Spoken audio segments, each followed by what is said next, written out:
Hey guys, today I'm going to show you how to make pillow in Blender. So let's get started. We're gonna delete this cube and we're gonna click Shift A to add plane. And we're gonna scale it up a bit, something like this. And we're gonna go to edit mode, click subdivide, and we're going to set it to 20.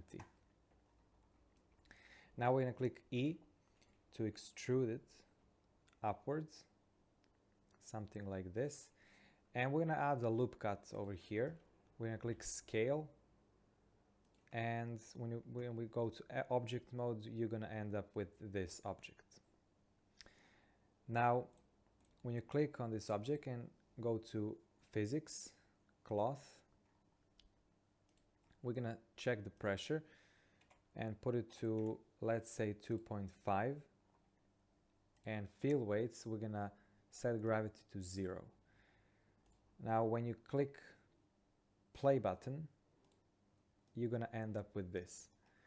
Now we're gonna go over here to modifiers, and we're gonna add modifier, generate, and we're going to click on subdivision surface, and we'll apply both modifiers.